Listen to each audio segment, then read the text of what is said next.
Tyson Fury, or should I say Luke Partridge, regarding the press conference with Usyk. Now, for straight 10 minutes, these guys did not look away. And what is the psychological reasoning behind that?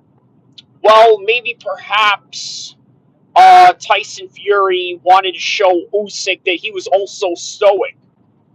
Well, why is that important? Because you got to understand, the mind of an Eastern European fighter is a lot different than the mind of a Western fighter. For example, Tyson Fury, it's safe to say, is a lot more flamboyant, exuberant with his personality. Very, how do I say this? Outspoken. Whereas Usyk is a little bit reserved, a little bit laid back, and also just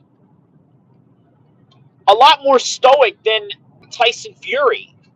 And I don't think that's really groundbreaking, to say the least, right? So I got to tell you, I was a little bit sleepy,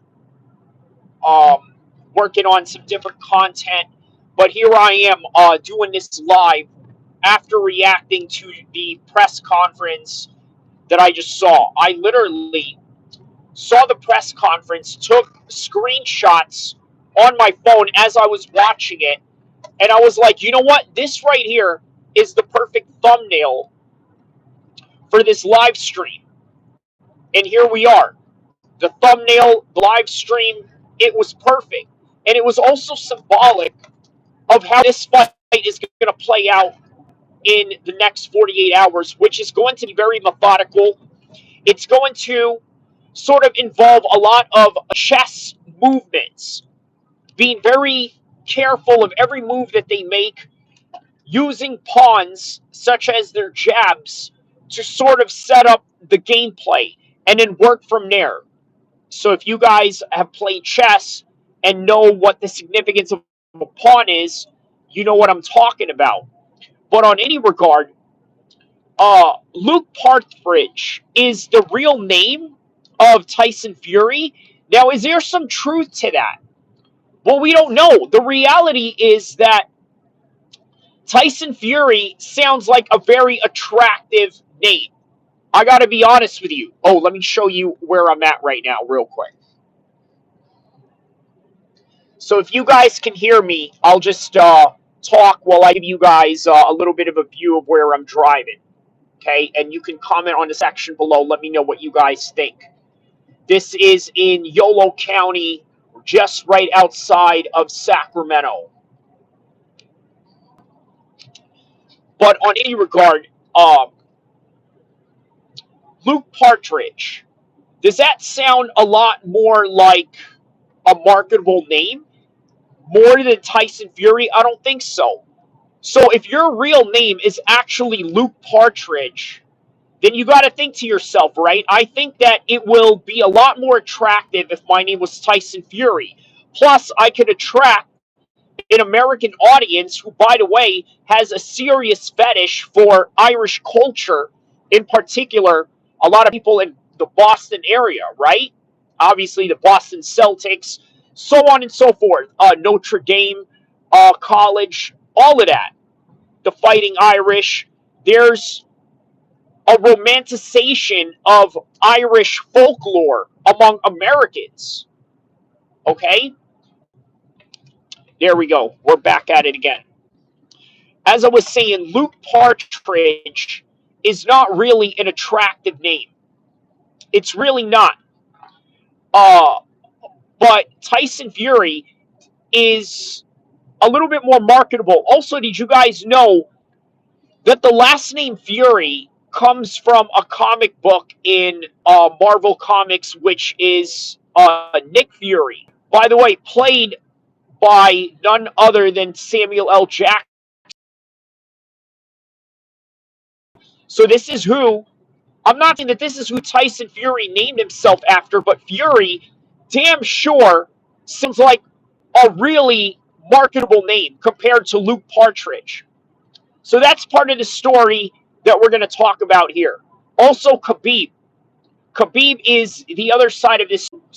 Okay, I said one of the last major combat sports events of the year. Unless if you don't count Ryzen, which, by the way, in and of itself is a big event every New Year's Eve in Japan, right? So that is the last major combat sports event. Tyson Fury and Usyk, they sort of take the A side metric of even Ryzen. I mean, no one's really that hyped to see Ryzen, right? Because Ryzen is really just for the hardcore fans and for people that are localized in. Sorry, I said that it was a great face-off that Luke Partridge and Usyk had because it sort of told us how this fight was going to play out or how this is going to play out in a rematch. Tyson Fury is going to be a lot more careful, but also way more aggressive. And I think that if he is capable of putting it on somebody like Deontay Wilder when he wants to and when he plans to, or when he plans in a very methodical way to ensure that, I think that there is a world where Tyson can use his height and reach as a dangerous weapon. Okay, I think this is where he can really use it as a dangerous weapon against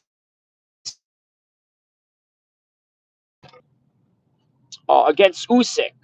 Size matters in this particular instance. Okay, uh, I don't think Tyson first fight, and I think he's going to try to do something a little bit different here.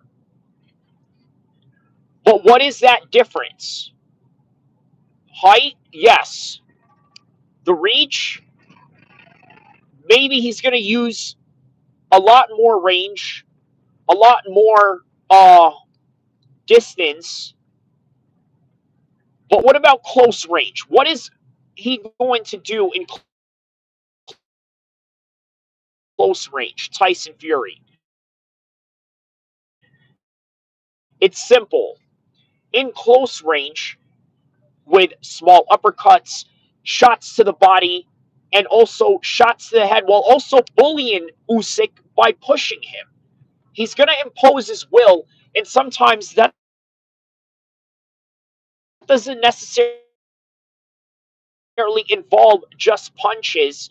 He's going to also impose his will in a manner where uh, he's going to play dirty with him. Do you think that it is above Tyson Fury to fight dirty, especially in the mind state that he currently is at right now? The answer is he will. He will do it. He will use it to his advantage, and he will not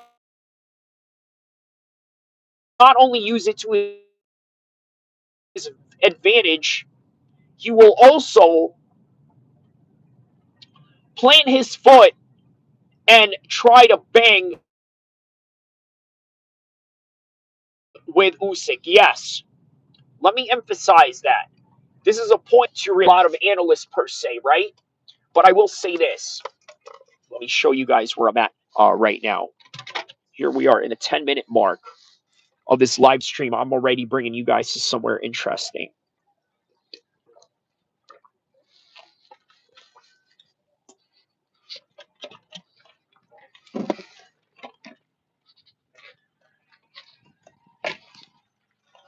All right, so here we are going for a little bit of some nature walk here. Gotta watch our step around here. So,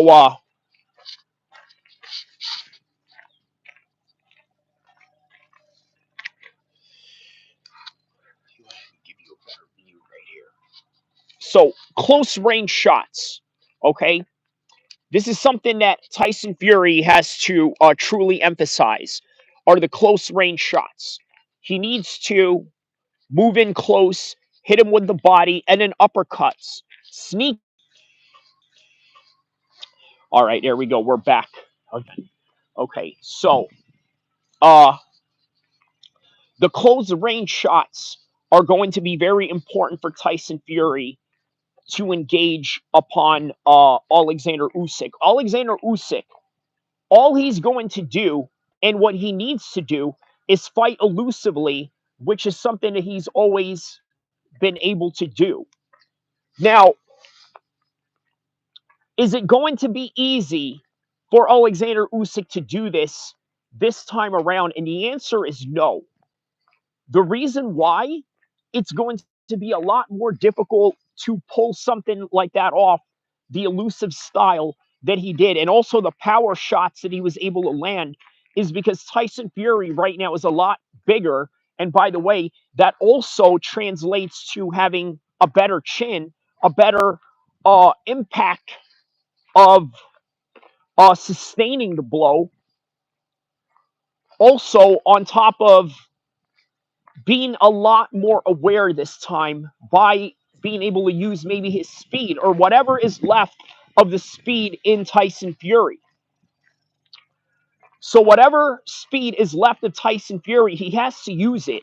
And if he does, and especially with the extra size that he has, it's going to be a very big disadvantage for Alexander Usyk and a big advantage for Tyson Fury. So, that is the reality of the situation. Okay, so all right, that was nice. Getting what is it? 47 degrees outside right now. It's 47 degrees, and I'm outside with shorts. So there's yeah, let's do that again, right? Let's talk while being out in the cold and just refreshing your body out into nature, right? While also talking about boxing, MMA. Oh, and let's get to this subject right now, right? Alex Pereira is fighter of the year. Is it well deserved? Okay, there we go. All right, so as I'm looking at the record of okay, there we go. All right, so as I'm looking at the record of Alex Pereira, a couple of things stood out to me, right? Jiri, he already knocked out. Khalil Roundtree already knocked out. Jiri, I mean, it's a great list, but he's fighter of the year because he showed up, not because of the competition that uh that he fought. Okay. In fact, I think that it would be even more impressive if some of that consisted of, let's say, Uncle Liev. Okay. Maybe even accomplish getting a John Jones fight or a Tom Aspinall fight. I'm talking about Alex Pereira. Now, that would be a lot more valuable if he were to have those fights and maybe win those under his belt. But he didn't fight John Jones. He didn't fight Tom Aspinall. He didn't even fight Uncle Liev. So what does that tell you? That tells you that all his fights are active but mediocre. I need you to understand that. Alex Pereira's entire 2024 was active but not impressive. And that's really the fair assessment to talk about it. Let's get outside to the nature right now. All right. So here we are, right here. Okay. So I'm going to talk about Alex Pereira, okay, as we enjoy 47 degrees outside. By the way, I'm out here in shorts in the middle of the countryside. I not only show you the city, but I also show you the countryside. But hey, let's get to Alex Pereira. So Alex Pereira's whole entire year was great, okay, because it was active. But was it effective? No, because he didn't even fight Uncle Liev. He didn't even fight Alex Pereira. I'm sorry, he didn't even fight Tom Aspinall or John Jones. Now, fighter of the year, yes, somebody has to take the crown because somebody has to win that award. Now, could Islam Makhachev have been on that list? Maybe. But what Alex Pereira did, I mean, it is what it is, right? He stayed in there, he stayed active, and he fought who was in front of him, and he showed up when it was time to answer pay-per-views that Conor McGregor was supposed to be a part of. Yes, Conor McGregor was supposed to be a part of many of these events that Alex Pereira was in, but unfortunately, guess what happened? We all know what happened with Conor McGregor, which sort of segues us into Conor McGregor right now. Okay, let's talk about Conor McGregor, because here's something that I want to say about Conor McGregor. Right, uh, he's fighting in India against Logan Paul for a damn good reason. You know what that reason is? Because he lost all the sponsorships, and taking this fight is going to catapult him back there. You got to remember, Floyd Mayweather never really had major sponsorships. Okay, he was very controversial at that, right? But yet he made a lot of money from the pay-per-views. But that is the reason why he had 50 fights. Conor McGregor doesn't have 50 fights. He has one big fight with Floyd, one big fight with Khabib, and maybe even Eddie Alvarez at most, maybe like in the 2 million mark, right? I would not even guesstimate that he would have broken 10 million at that. But nonetheless, his biggest paydays really were Khabib and Floyd.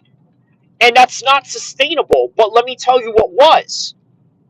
The liquor, which was a great idea, by the way, that he's now getting sued for coming up in January. So while in January, Conor is getting sued by Artem, the Dagestanis are going to win world titles right in front of him as he's getting sued by Artem Lobov. I want you to imagine that. He's about to get sued by Artem Lobov, the guy who set off the beef with Khabib, only for Khabib's team to become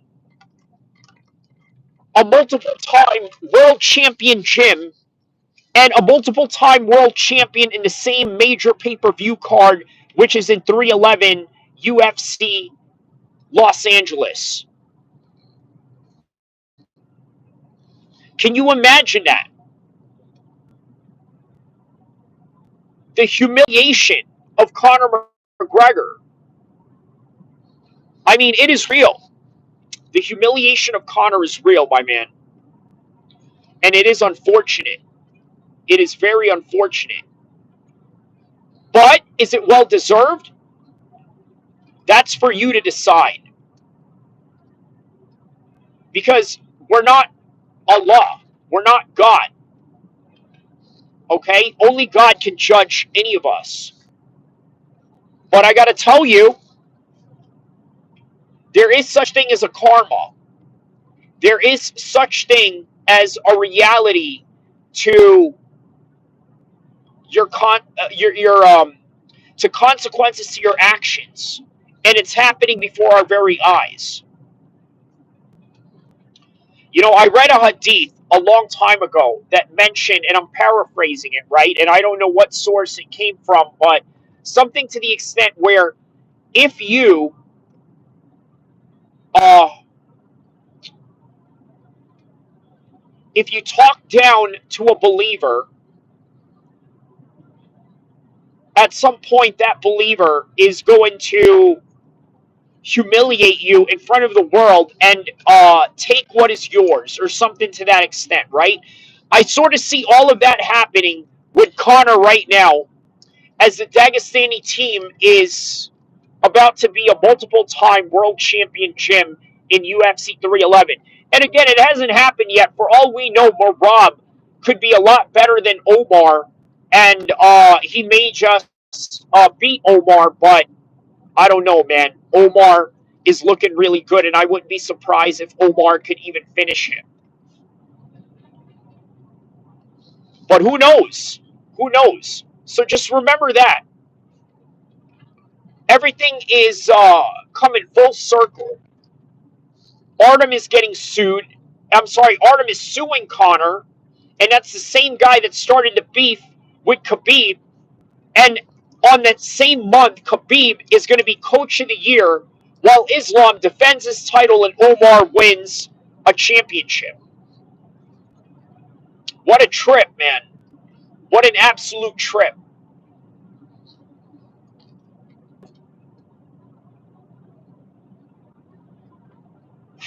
But that's the reality of this situation.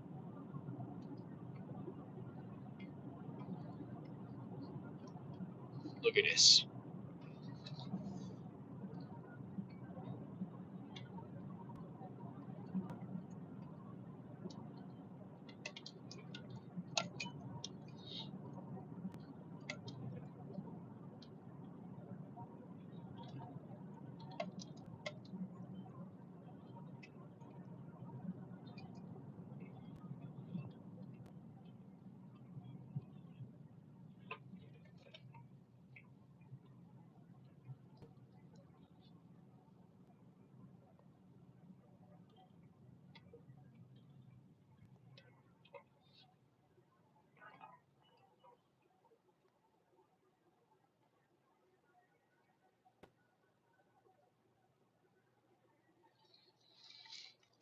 Yeah.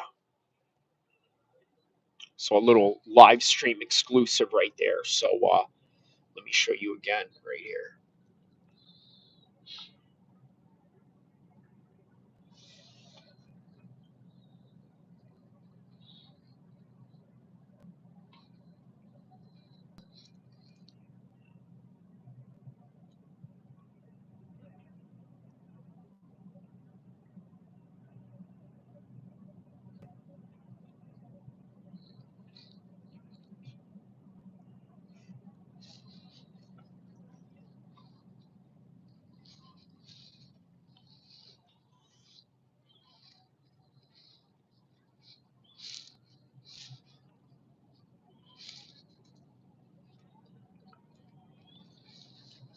Yeah, man. So back to the subject at hand, right? Khabib is going to be Coach of the Year. Omar is going to be World Champion. Islam is going to defend his title. And Conor McGregor is going to get sued by Artem, the same guy that started the beef with Khabib. I want you to put that in perspective. Okay, I know I'm going to repeat that several times because if you really think about it, man, it just really presses your dopamine to a different level when you hear that. But it's the reality of the situation, and it's also why Conor McGregor is fighting Logan Paul. And let's segue into that. Can Logan Paul beat Conor McGregor? I'm going to tell you yes. Stay tuned. I'm going to give you reasons why. I'm going to give you damn good reasons why Khabib, Logan Paul can beat Conor McGregor like he was Khabib in a boxing ring. But it's all predicated on being weight bullies. Okay? Let's just be honest. I love the Dagestanis. They are my Muslim brothers. But reality is reality, and they are weight bullies. And guess what? That's what you have to be in this sport if you want to fight a grappling centric fight. That's just what you got to do. You cut weight. It's what wrestlers do. They cut weight. The more they weigh next to the other guy, uh, the more that they have an advantage. Let me show you guys this. Look at this right here. This little garden. You get out. I'll show you guys. Want me to show you? I'll show you. Hold on. Let me get out of here.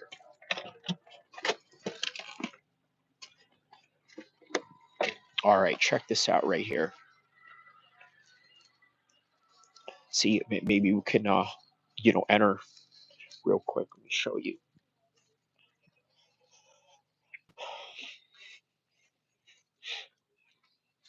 By the way, I'm still in the subject of of why I think Logan Paul can beat Conor McGregor. Okay, look at this. This.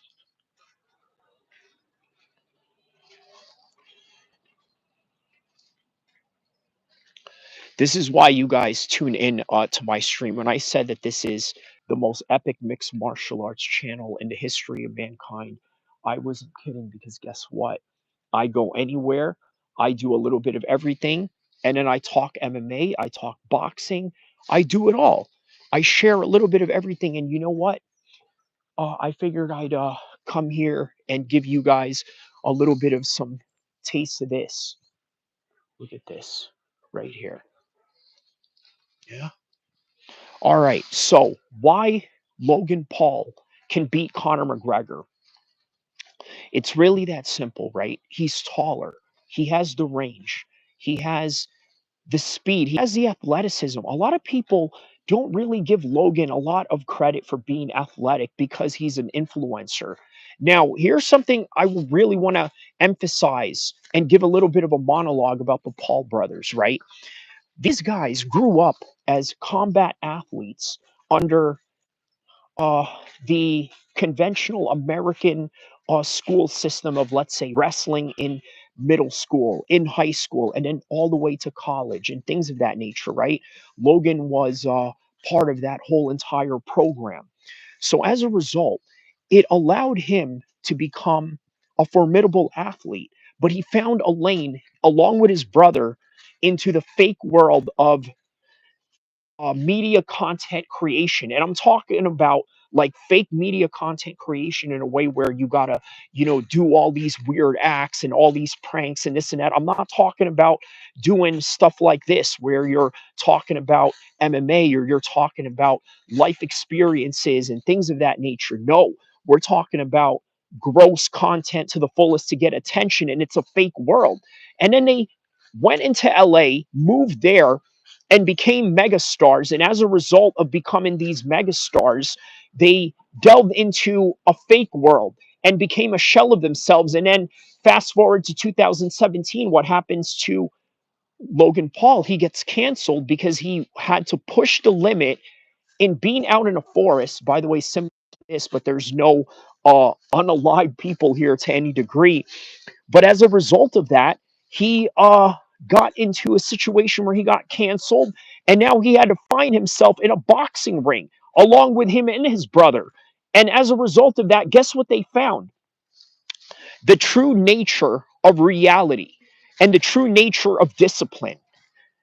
It went back into their roots of being athletes and people that prepare for an event, people that have to stay disciplined for a certain amount of time. That's what it led them back to. So this is why you can never underestimate Logan. He has his size, and on top of that, you got to understand, man, he's already washed up, Conor. He already has this situation going on where he's just partying every day. He's not at the right weight. He's going to be a little bit heavier, so therefore the elusiveness that we're used to seeing out of him is not going to be present, and it's going to be a lot more difficult for Conor McGregor to move around. So that is a reason why. Okay, that is a reason why. So now I gave you a reason of why I think Logan can do it. Well, how's he going to do it? Okay, he's going to use his jab. He's going to use his range, and not only that, he's also going to use his his athletic ability to try and mitigate whatever danger he has presented in front of him. So I can also see him knocking him out. I swear to you, there is a world of that possibility where he can knock him out. Uh, and maybe, maybe even in the late rounds. Now, why do I say that? Because look, he has a high susceptibility of, having that happen to him. Oh, there's no doubt about it. You know what I mean? The reason why I say he has a high susceptibility of that happening to him is because it's already happened to him. Look, you got to understand, right? A human chin, is not made to be hit in any kind of degree. But when it does, it affects you in a very negative way. And when it affects you in a negative way, the resistance that you have for it declines over time.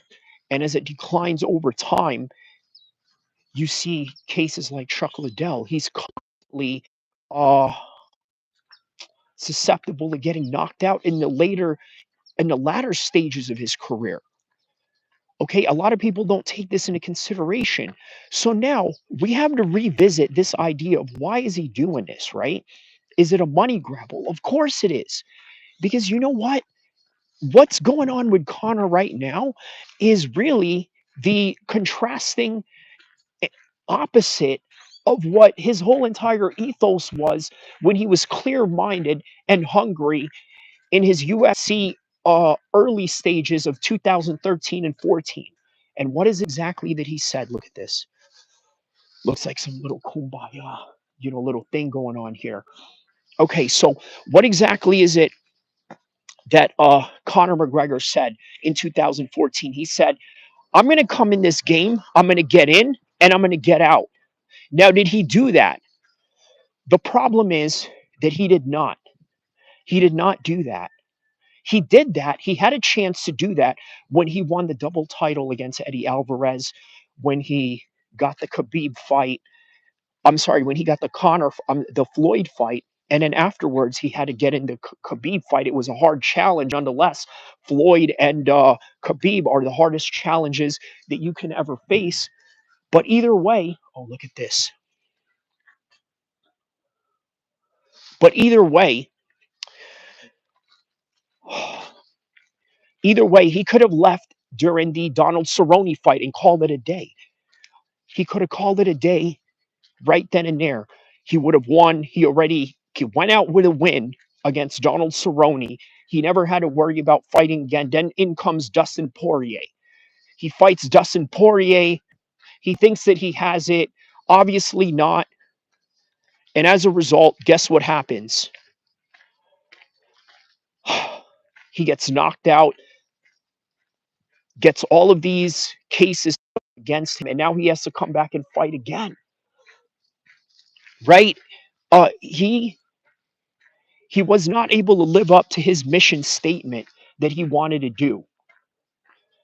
That's the reality of the situation, right? He had one plan and it was great. It was a great targeted effort. It was a possibility. It was within reach, but then he fumbled it by jumping right back in again. And that is the biggest mistake, unfortunately, a lot of fighters have. You want to know what's crazy about this, right? His brother fought Mike Tyson in the most vulnerable stage of his life where he is vulnerable for money, at least not hard off of money, but we're talking about like hundreds of millions of dollars that he lost out on under Don King. And as a result of losing out of those hundreds of millions from Don King, he wanted all of that to be compensated. So how was he going to do that? How would he manage to get compensated for the hundreds of millions that he lost to Don King? Fight Jake Paul. So it seems that the Paul brothers are becoming the last resort for many fighters that are desperate. You understand what I'm saying? That's what's going on here. They are becoming a scapegoat for many fallen legends, Mike Tyson and now Conor McGregor. That's really the best way to put it. So now, is that where Conor McGregor is at? Considering the fact that we have an idea that Logan Paul can actually win the fight, or maybe not. Maybe not, right? What if Conor can still outbox him? By the end of the day, man, Conor is still Conor, right? I've seen Conor knock out a few of his sparring partners for whatever that's worth. Okay? Whatever that's worth. Uh, I'm going to show you guys some more exclusive stuff right here.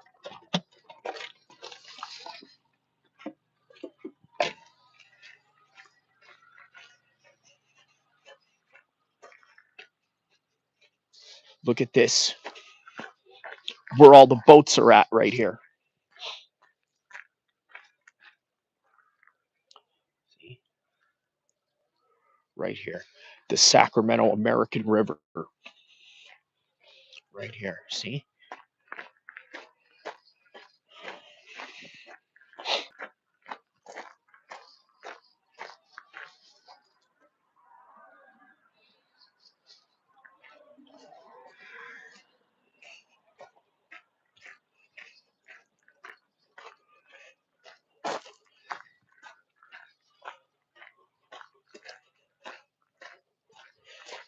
What if I just park this right here? Yeah.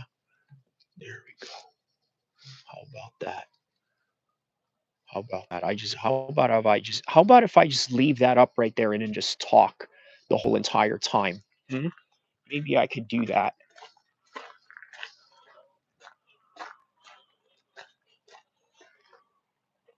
After all, this is what streaming is about, right? They say that streaming is literally about not just, I don't know, you know what it is?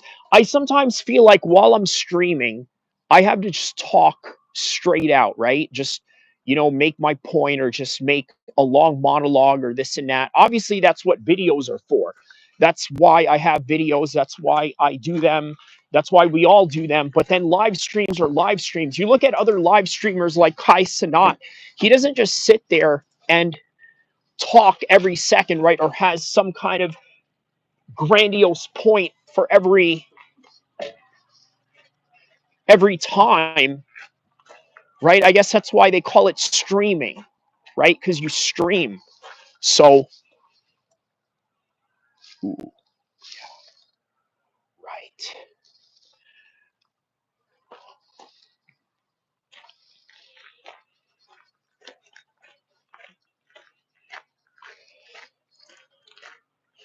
All right.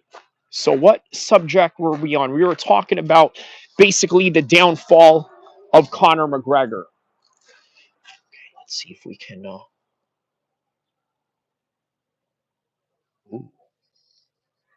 that's good. All right, there we go.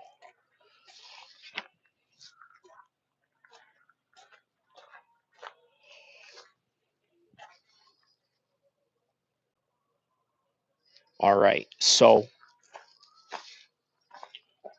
yeah, as I was saying, I just wanted to get the right view first to, kind of bust out another monologue. But here we are. Okay, so why this is the downfall of Conor McGregor? So understand this, right? Conor McGregor at one point was in a position of power. Does this look like a position of power to you when you got somebody like Logan Paul sort of siding this whole entire negotiation? Because let's be honest, that's sort of what's going on here. Logan Paul is ace-siding this whole entire uh this whole entire negotiation, because look, think about this, right? Who do you think has more of the advantage? Let's be honest, right? Who has more of the advantage? Is it Logan Paul or is it Conor McGregor at this point? I think it's safe to say that it's Logan Paul who has the clear advantage in these negotiations. And by the way, you got to remember, there's not a lot of confirmation to this particular matter. I know that Dana White had mentioned that, hey, you know what? We have something very big to uh, tell everybody. And he never really mentioned what that was. He never really mentioned what it is, or he never even hinted if it was UFC or boxing related, because obviously we're talking about Logan Paul and Conor, then we're talking about non-boxing, I'm sorry, non-UFC related stuff, right? But then again, you never know. But all signs point to that positivity. And let me tell you why. Let me tell you why all signs point to that positivity. Because the best way for PR for a fighter is to get a fight. Look, this whole Nikita Hand situation, the whole Nikita Hand situation looked so bad.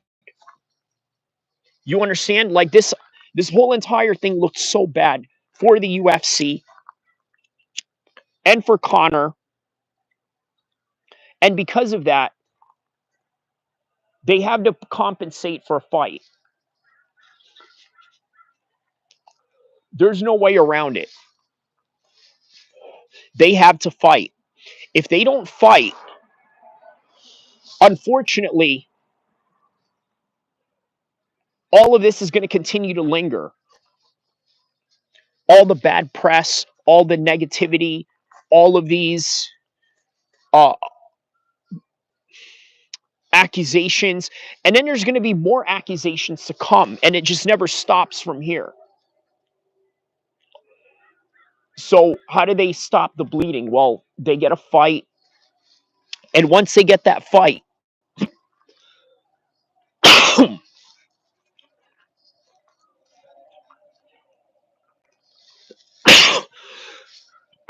they can make the press forget.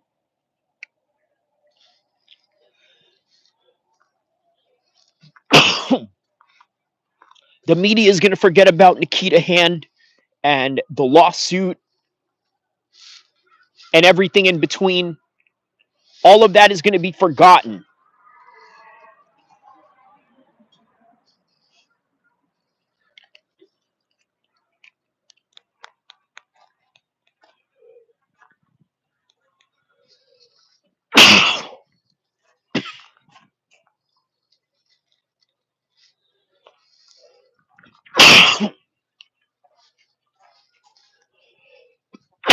But you need a fight. That's the main thing. You need to fight. If you don't fight, then people are just going to continue to remember this. And Conor's legacy right now is predicated, believe it or not, on a Logan Paul fight. Now, how weird is that to say, right? Look at this. It's a strange but true comment. Okay, Conor McGregor right now needs Logan Paul.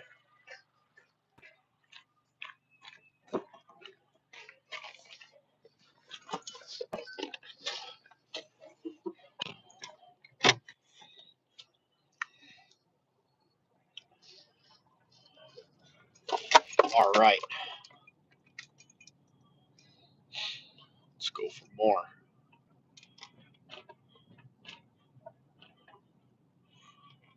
Right here.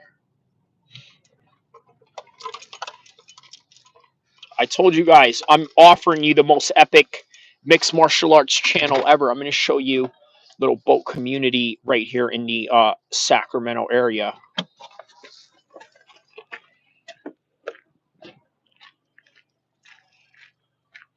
Look at that.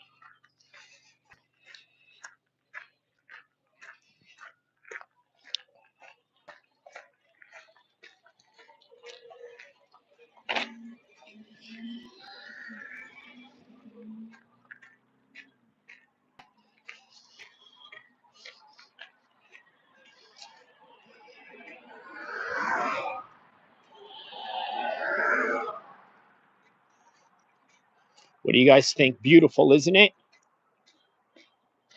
Look at this.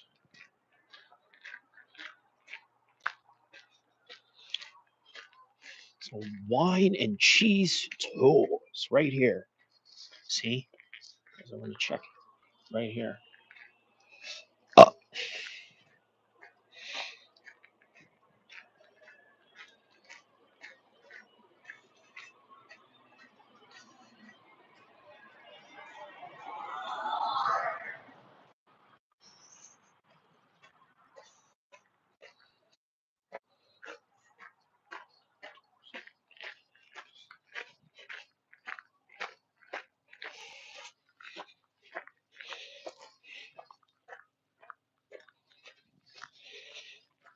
All right.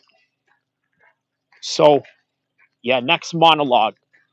Why Logan Paul is important for Conor McGregor's career survival. And the reason is because he's all he's got right now. That's all he's got is Logan Paul.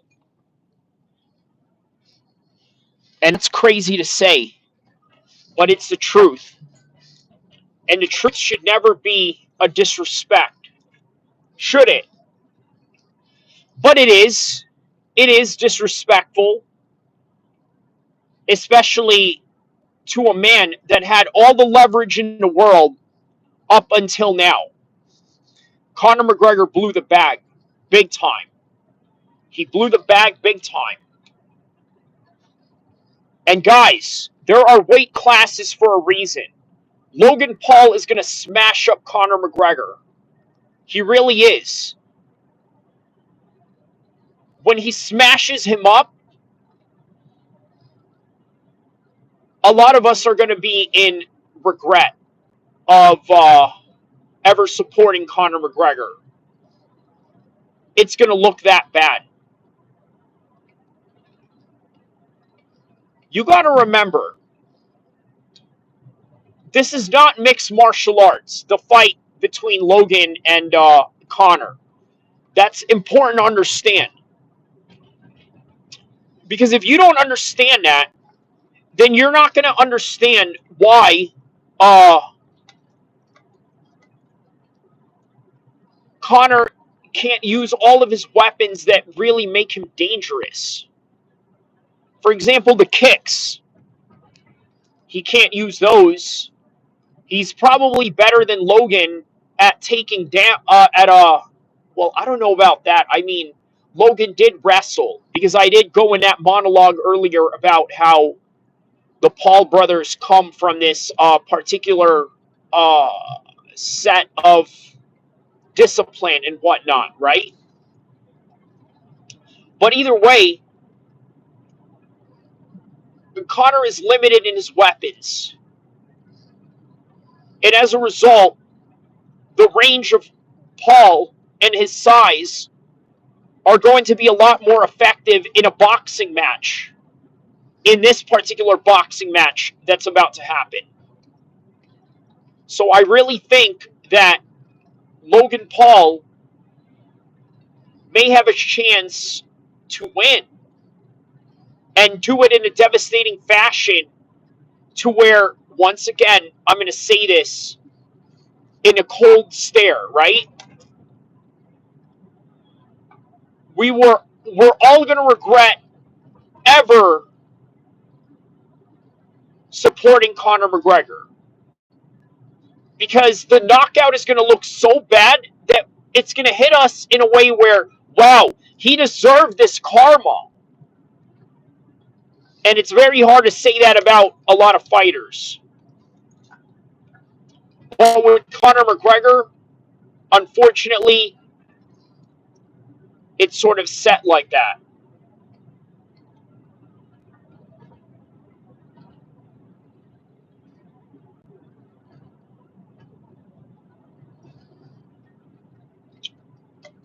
Man, I Conor McGregor's career is going to have an E60 documentary and ESPN. More than that, probably a biography, maybe even a series on Netflix, but also a case study for many fighters to understand in years to come. I mean, really, it really is a case study.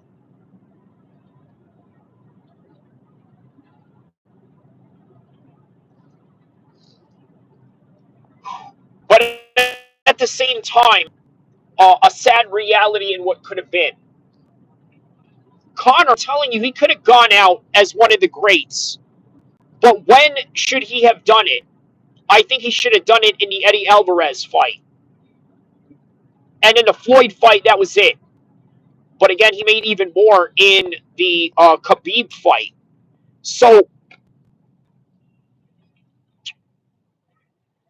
it's kind of weird to say this, but Conor is the richest loser in MMA. Like,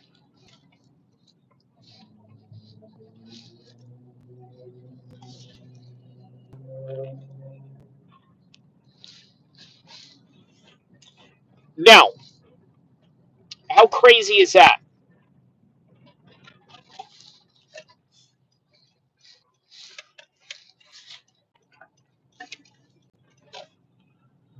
How crazy is that? When it comes to MMA, Conor McGregor is the richest loser. Look, put that in perspective. Conor McGregor is the richest loser in MMA in multiple ways. He gets his money taken the most because he makes the most, but at the same time, he's made more money losing with the Floyd and the Khabib fight more than he did winning, because he definitely made more money in those fights than he did with the Eddie Alvarez fight, also the Nate Diaz fight. Think about that. He is the biggest loser in the world of MMA. How crazy is that? But it's true. If you really want to put that in statistical terms, he is the richest loser because the majority of his biggest paydays were losses, and that includes the Dustin Poirier fight, and it adds up. So just imagine, he becomes even the biggest loser when he gets knocked out by Logan Paul. But we'll get back to that subject now, onto Usyk and Fury. I really like the undercard that they have going on. I really like it. They got that Fisher guy taking on Dave Allen. Great matchup. By the way, I love the press conference. It was UFC like. They let everybody in the crowd, I'm sorry, in the card talk. They had that El-Kheer guy, Saudi. First time I ever heard a Saudi with a Northern Irish accent. I've heard Saudis with British accents, American accents, but wow. That's the beauty of combat sports. A lot of people come from different parts of the world. Um, who else was in there? A whole lot of a big card. A whole lot of different names to be there, to be mentioned. Jack Dempsey, McKenna, a whole list of people. But yeah, that's what it is. It's a top heavy card with Usyk, but great on the effort of Turkey Al-Sheikh, sort of shaking it up and giving it a UFC feel. How about Moses Otama? And then a list of different guys that are in there fighting prospects and journeymen, right? And even the journeymen, God bless them, they are the staple of boxing. They are what keeps boxing going, right? And while they let boxing keep going, guess what happens?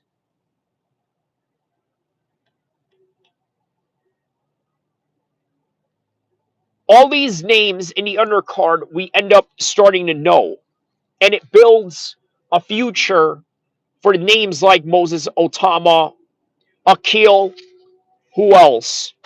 The list goes on.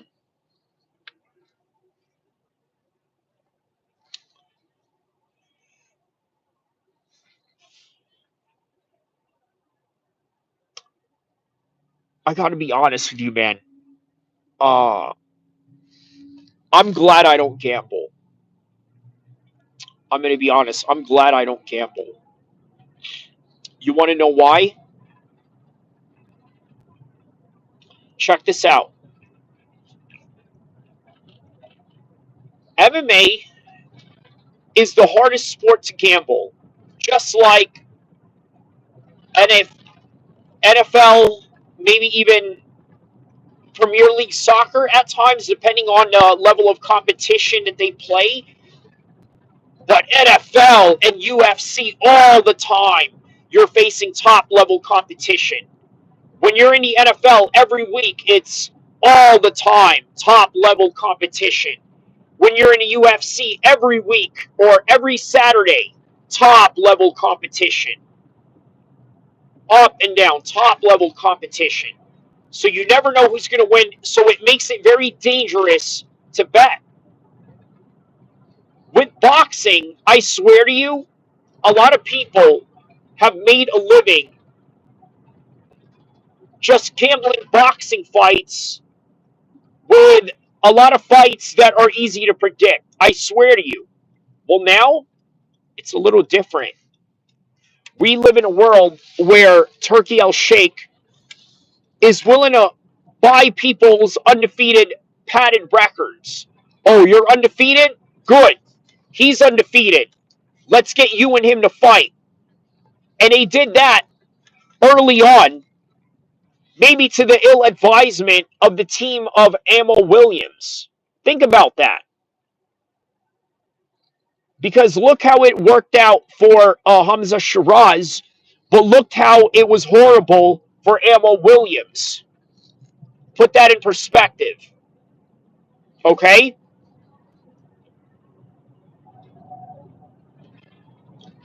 So understand this, right? I think this fight right now with Usyk and Fury is going to be 50-50. Oh, yeah. I think it's going to be a 50-50 fight. The reason why I think that is because the first fight wasn't too far off. Let me show you where I'm at. I'm in South Sac now. I go from the woods to the hood. How about this? I go from the hoods to the wood. From the woods to the hood. Woods to the hood. There it is. South Sacramento. Represent. Palm trees. Tam O'Shanter Way.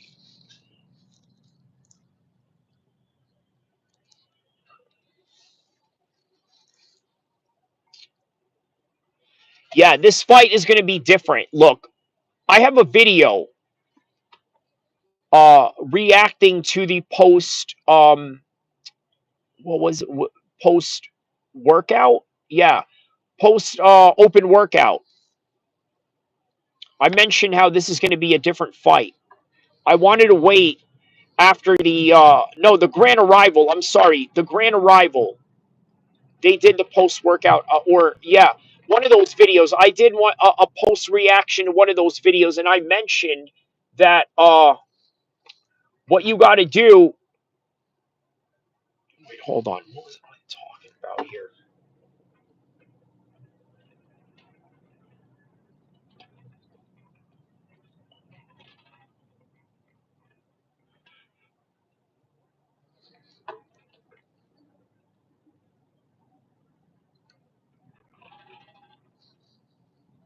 Okay, there we go. Okay, I remember what we were talking about now. It's going to be a different fight because Usyk and Fury are two different fighters coming into this.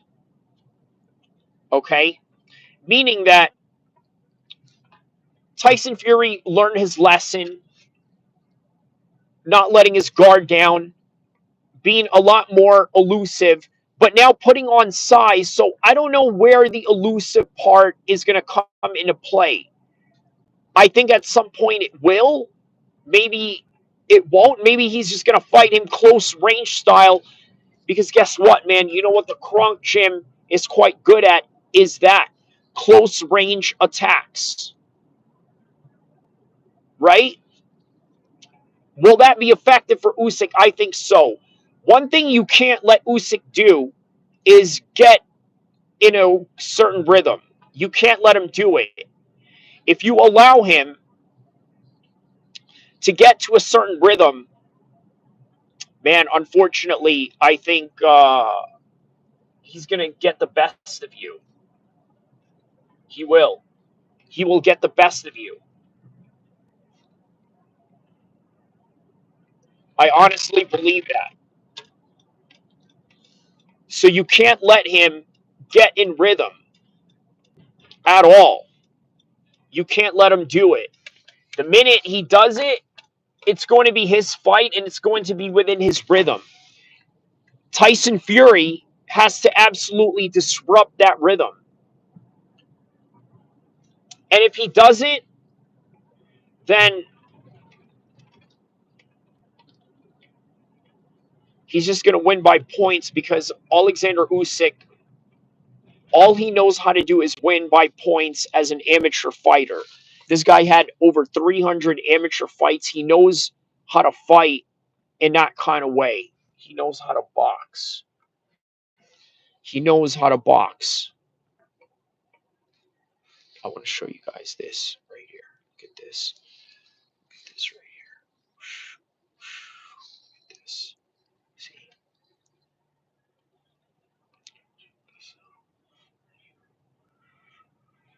Look at this right here.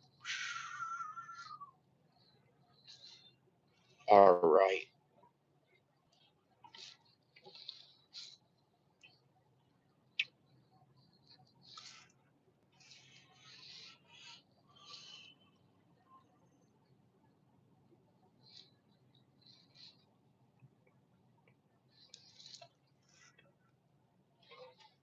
South Sacramento. South Sacramento. Yeah, man. Guys, I'm in the hood right now. I'm in the hood. I'm by a train station too. But it's by the hood. Hood out here. It's hood out here. Yeah. Alright. Let's take a little walk around a little bit.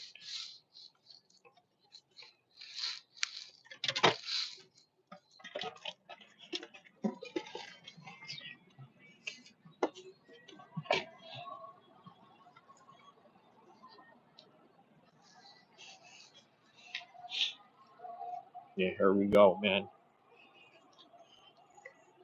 Back in the days, man, if you didn't have a car, or anything like that, this is where you would be.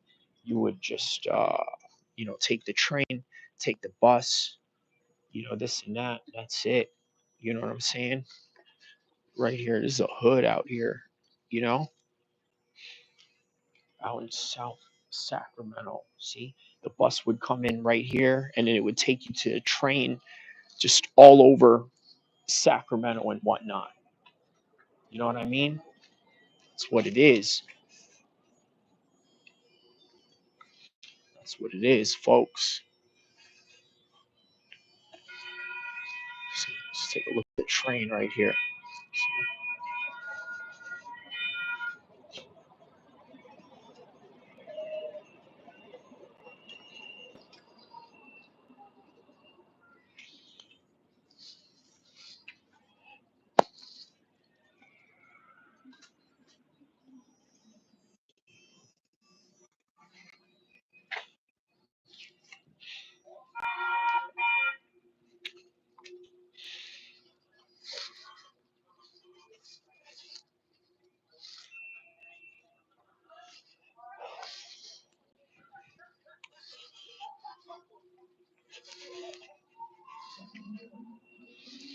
Yeah,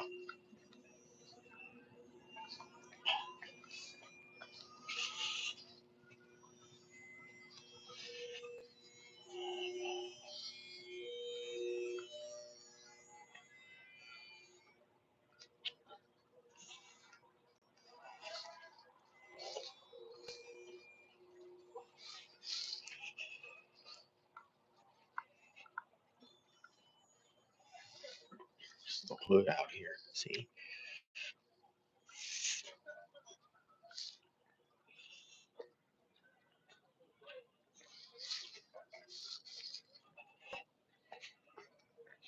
because I love being out in the cold, even just 40 degrees and all that. I love it. Oh,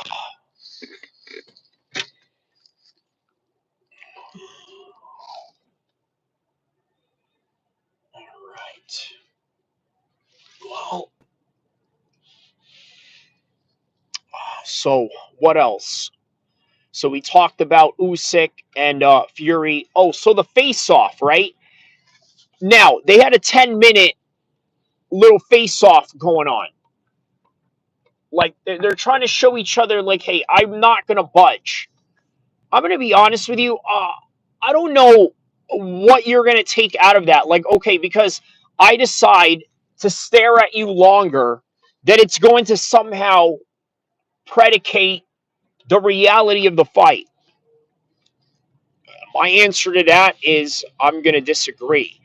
But at the same time, it's sort of telltaling the sign of knowing that, hey, you know what? There is a great possibility, okay? There is a great possibility that it may give signs to, let's say, uh, not giving an inch to each other. You understand what I'm saying? So, in other words, set yourself up for a boring technical fight. That's really the reality of this situation. It's going to be a technically boring fight. And why? Because it's boxing at its highest level in the championships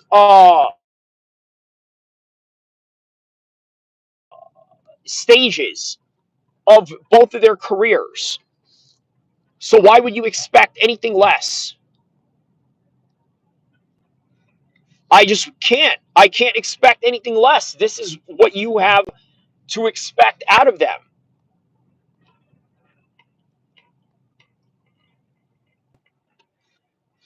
Here's another thing you have to expect out of this fight. There's going to be a controversial decision. And you know how that goes. When there's a controversial decision, nobody is ever going to be happy. I'm going to call it right now. Calling it right now. Okay? It's going to be an upset, unanimous decision, or if not a split. I'm going to call split decision. Really. It's going to be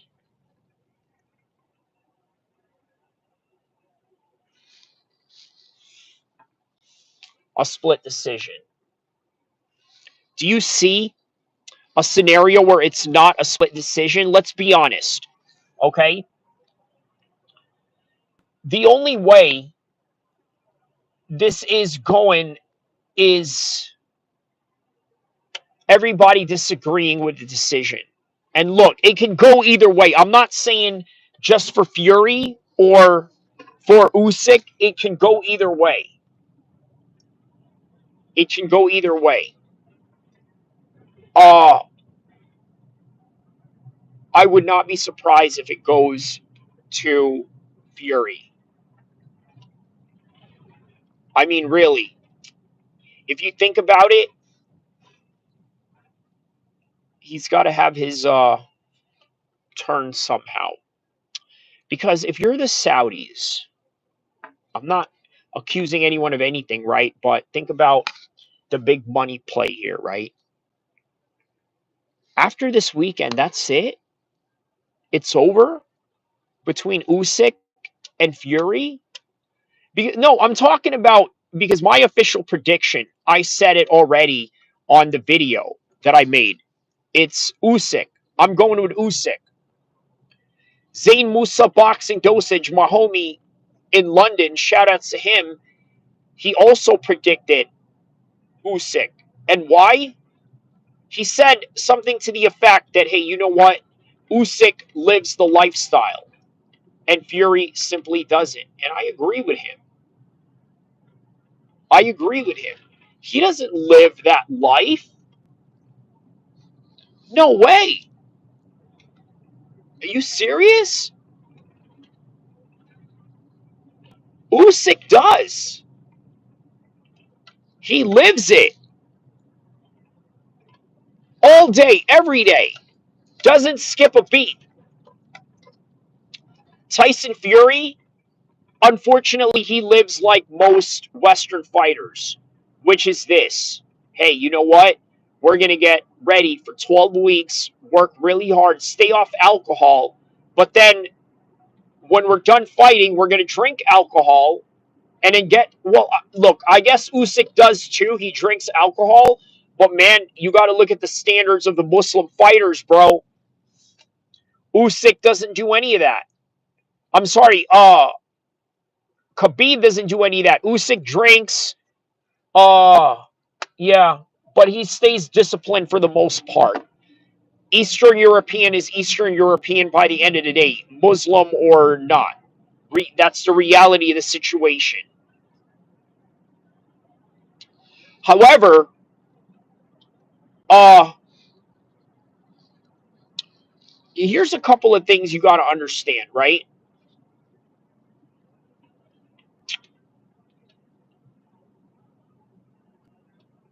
Tyson Fury uh, understands that he's limited by the time that he has wasted not developing his body. Look, you remember when he weighed 400 pounds? At some point, that has to catch up to him. And how? How and where and how and why? When is it going to catch up to him? It has to be against somebody that is highly disciplined, highly motivated, doesn't skip a beat, and has been consistent from the time he was a teenager, competing in the amateurs, all the way to the pros, now going into being 39 and into his 40s. I think Usyk is now 40, I believe. I think he just turned 40 recently.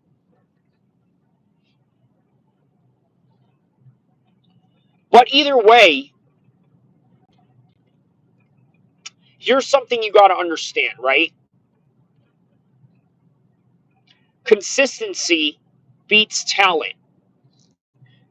And let me tell you why and how Tyson Fury does have a chance based on his talent, but lacking in the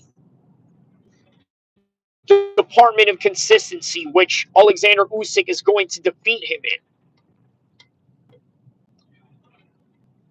When they're setting up the jabs in this fight, who's going to stay more disciplined at it? It's going to be Usyk. When they measure each other's shots, who's going to be more uh, defensively sound and keep it tucked for a longer period of time and have the discipline to maintain it? It's going to be Usyk. But does Tyson Fury have the talent? Yes. What do we mean by talent? So he's long. He's got range. He's got size. Is that talent? Yeah, it's talent. Because you're offering something that not many people can offer. Okay? That's the thing about it. You're offering something many people can't offer. Many people can't offer uh, length, which is what Tyson Fury can offer. Many people can't offer size, which is what Tyson Fury can offer. But on account of that, also, many people can't offer.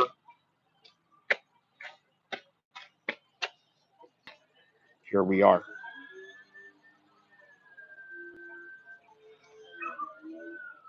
Yeah, many people can't offer good footwork. These are all the things that Tyson Fury can offer against Alexander Usyk. He can offer all of that. But the reason why I'm sticking with Alexander Usyk is because I just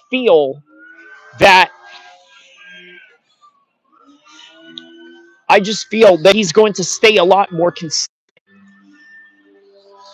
That's my feeling on this particular matter at hand. I think he's going to be a lot more consistent.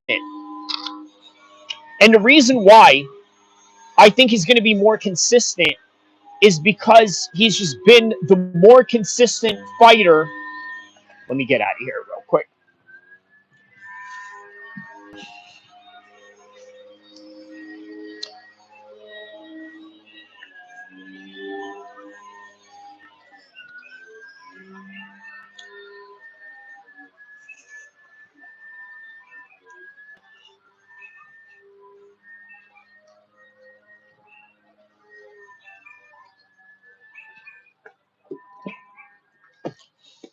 All right. You know what? At least I'm building more content for the preview show. So this is what I love about YouTube is, you know what? You make your content and then you can replay it whenever you want in a live setting. And yeah, that's what I plan on doing because there's a lot of good content that I've managed to get out of here while talking about the Tyson Fury and Usyk fight, which, by the way, is also going to be relevant in the time being that, let's say, this fight is going to be on a day of. So even while you're watching this on a day of, it's still going to be relevant. That's why, you know what? I never understood why some content creators go and make a post uh, press conference reaction. I never understood that. Although I kind of get it, but it's not like I'm going to understand like the need for it because, well, look, if you're a smaller channel, I suppose you're not going to get a lot of views at it. And then by the time the event unfolds, all the things that you talk about may be irrelevant at that point, or maybe it is. But that's kind of the things that I like to do is create relevance in whatever I talk about. Create relevance in a future setting, not just within the time frame of, let's say, okay, this particular current event is going on in the world of MMA. Just trying to keep it relevant for a longer time period. But on any regard, going back to this Tyson Fury and Usyk fight, because we got a lot of different subjects we're going to cover, right? We got that, and then how about the John Jones versus Tom Aspinall fight? Is that happening? I think yes.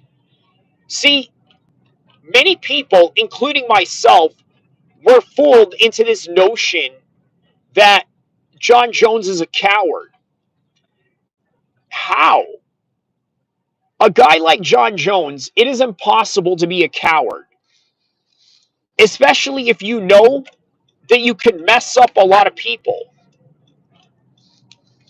Look, the amount of rounds and the amount of victories that John Jones has got, especially at the highest level, does not leave the momentum out of his body. And let me try to put in perspective what I mean by that. So, in other words, as John Jones goes, uh, he's a guy that's fought at the highest level since he was 20 years old. Let's be honest, right? 20 years old, he was already fighting at the highest level. UFC, Brendan Vera, next thing you know, title shot, Shogun Rua, Machida, Rampage, Evans, and then the list goes on and on. Teixeira, Ovince St. Preux, Daniel Cormier, on and on. And now it's Cyril Gane. The list goes on. Now it's Stipe. The list goes on.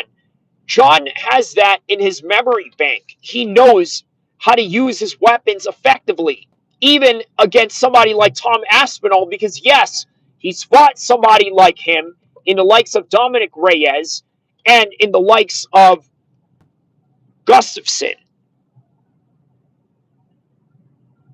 So he knows how to deal with an animal like that. He knows how to deal with it. So is he afraid of Tom Aspinall? Maybe. Tom Aspinall's a little bit bigger. Let's be real. He's a little bit bigger. That plays a factor. Being a little bit bigger. Not only does it play a factor, it also may hinder John Jones from doing what John Jones does best. Because look, I had an idea in my mind where perhaps John Jones can use a front kick and really effectively mitigate the distance and the footwork of Tom Aspinall. Now, how about oblique kicking him in his shins, setting his knee backwards, right, bending it backwards with that oblique kick? John Jones can absolutely do that and debilitate his movement. But can he? And that is a question. Is Tom Aspinall athletic enough? Is Tom Aspinall wrestling centric enough to deal with level changes of John Jones and threaten him in all of these different directions? That remains to be seen. That honestly remains to be seen. So, the only thing that I can say about John Jones right now, right? I say that he's the heavy favorite. There's no doubt about it. Uh, no, I'm sorry. I think Tom Aspinall is the heavy favorite. There's no doubt about that. He is the favorite. He is the favorite. John Jones is not the favorite. It is Tom Aspinall. But this is one of those situations where the favorites of the gamblers are going to differ from the mindset of the hardcore fans. I want you to put that in perspective, okay? The hardcores are going to look at John Jones and say, hey, you know what? This guy has kicks that can push Tom Aspinall back. And not only that, disrupt the movement of Tom Aspinall. Is that true? Yes.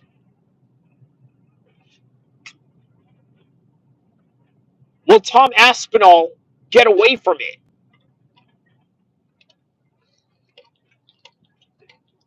We don't know. That's what makes this fight a very difficult 50-50. Let's be honest. Okay? There is no easy pickings for this fight. Not at all. There's no easy pickings. Meaning that there's no guarantees. And you know what? You know what the John Jones and Tom Aspinall fight are starting to remind me of? It's starting to remind me of Usyk versus Fury.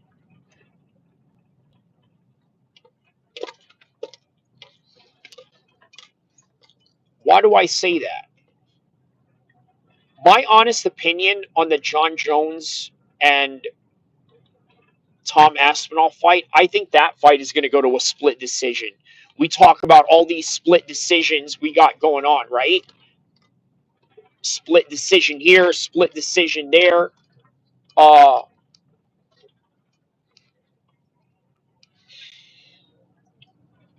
This fight is going to go to a split decision. Why do I believe that? Why do I believe that John Jones is going to a split decision with Tom Aspinall? Guys, the reason why Tom Aspinall is knocking out everybody is for the simple fact that Uh, he hasn't fought anybody on his level yet. Oh, well, Sergey Pavlovich. Okay, well, Sergey Pavlovich got slept by Overeem. Oh, Curtis Blades. Yeah, but Curtis Blades got slept by Ngannou.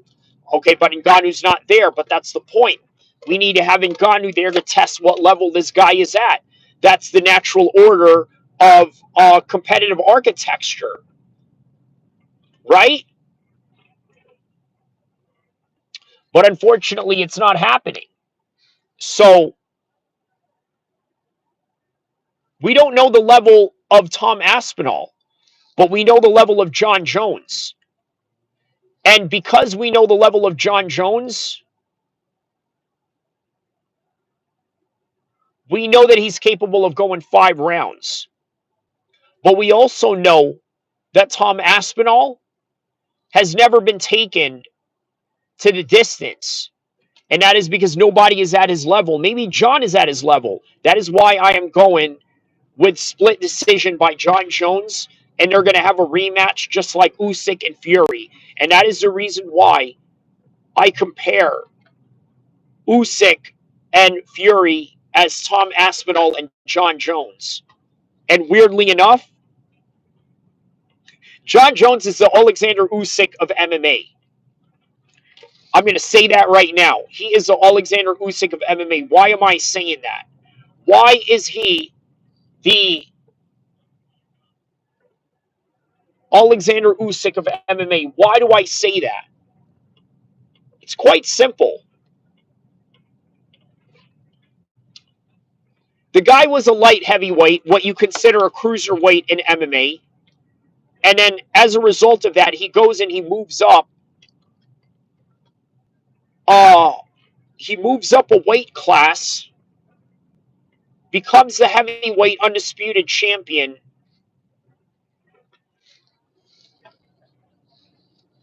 and that's literally the same trajectory as Alexander Usyk, cruiserweight undisputed champion, and then transitioning to heavyweight champion, fighting all these big guys, right? So now you got to think.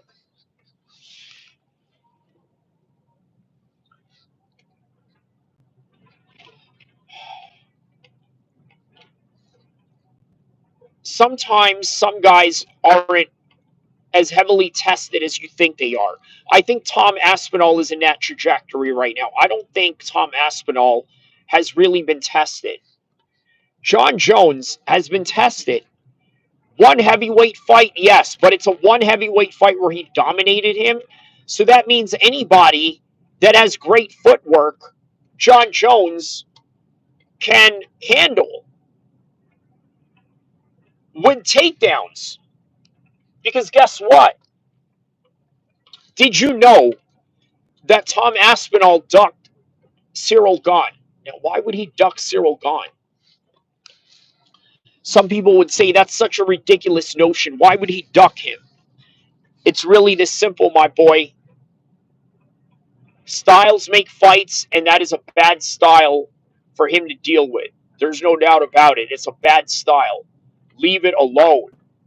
Leave it alone. You can't deal with a style like that. Because his style is very similar. And here's another thing.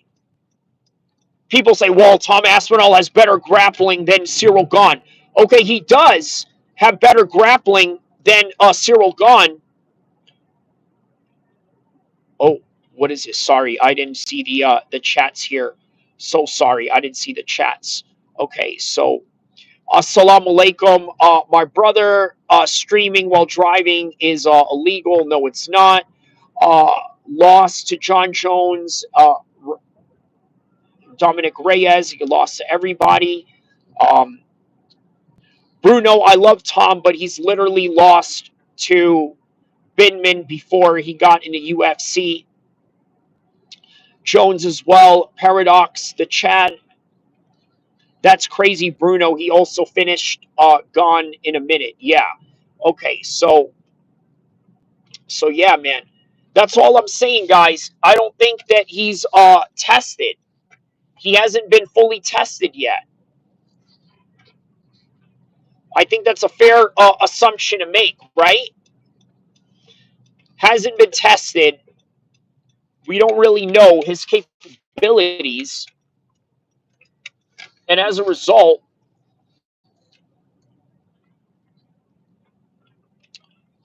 um,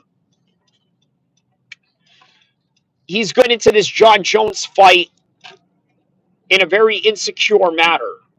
More than you guys have so much security for Tom Aspinall beating John Jones's behind. Really. Uh, I think there is a chance that Tom Aspinall.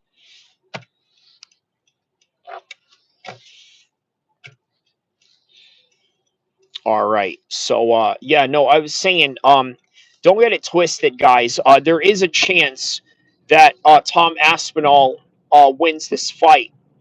I just think it's a little bit highly unlikely. Um,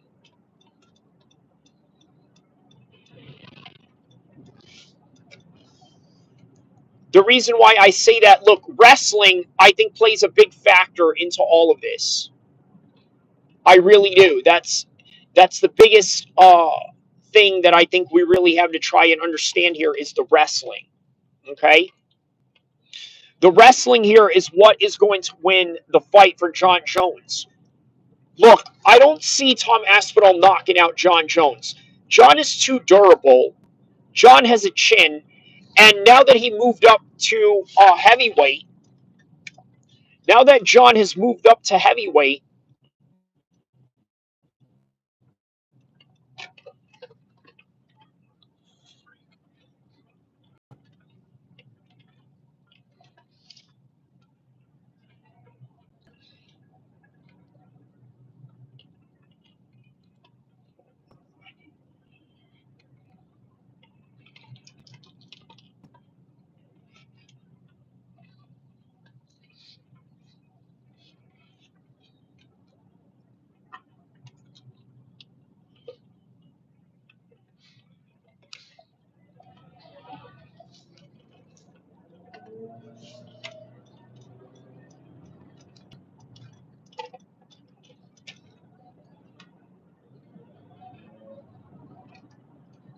all right, here we go. Sorry, just trying to fix a little connection here.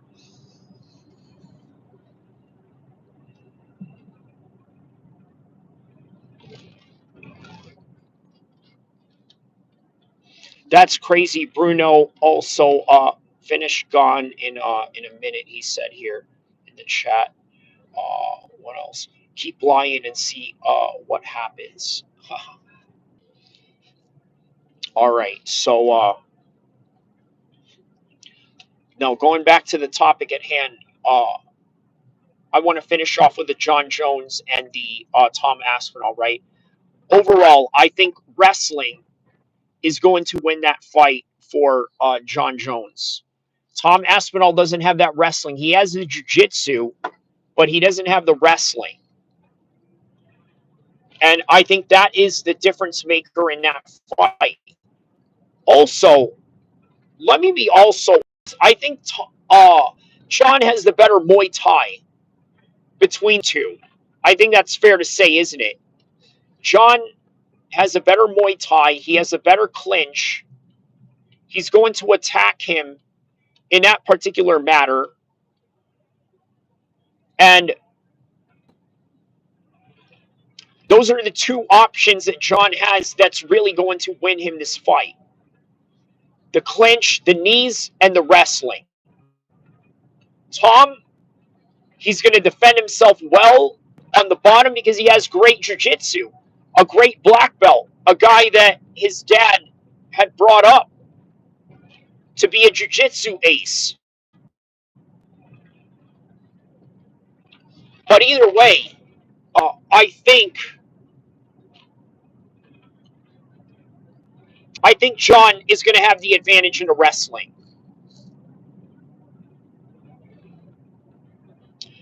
but they're going to give each other a good fight. It's going to be a very good fight. I'm going to have to probably end this soon because I have low batteries on my phone and I forgot to bring a charger with me. Uh, but yeah, so on any regard,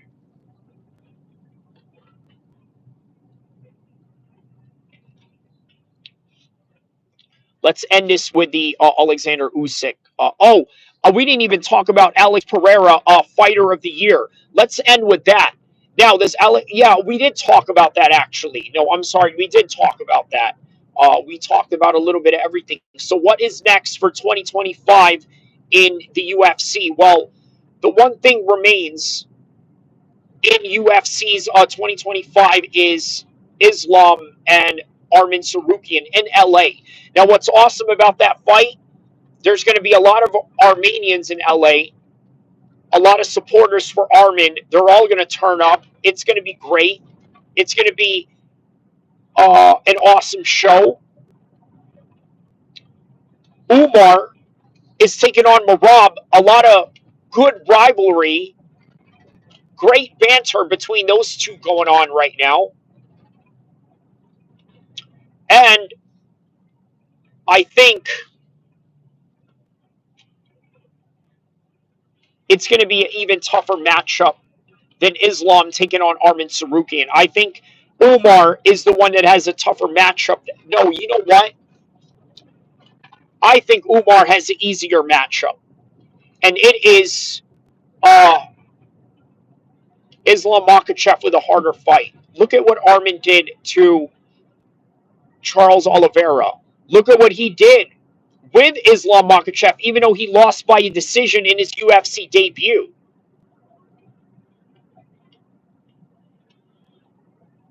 There's a lot of options. I feature you in my new members video. Oh, awesome. Awesome, my man. Shout out to No Chill MMA. Shout out to you, my man. Thank you for tapping in. Yeah, man. Unfortunately, I'm probably going to have to, end the stream soon because, I'm running out of batteries. I forgot to get batteries for my phone. But either way, it was a great live stream. Uh, we talked about Alexander Usyk. Let's recap on that. I think he's going to win the fight. Consistency wins it all. Khabib, possibly coach of the year. Omar, Islam, defending their title and then winning their first title all in the same night. Conor McGregor facing a lawsuit in January on the same month. Team Khabib is going to have multiple world champions in one night, while Conor McGregor is facing humiliation, being sued by the guy that started the whole Khabib fight, the whole Khabib beef. Think about that. That is the reality of this. So, guys, don't forget to like and subscribe, share, tell a friend to tell a friend. Also, watch from the very beginning all the way to the end because on this live stream, I went everywhere. I got into nature, the city, and a little bit of everything all in the same live stream. That is my 100 minutes with you guys. Don't forget to like and subscribe. I will see you guys in the next video, inshallah.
You're still here.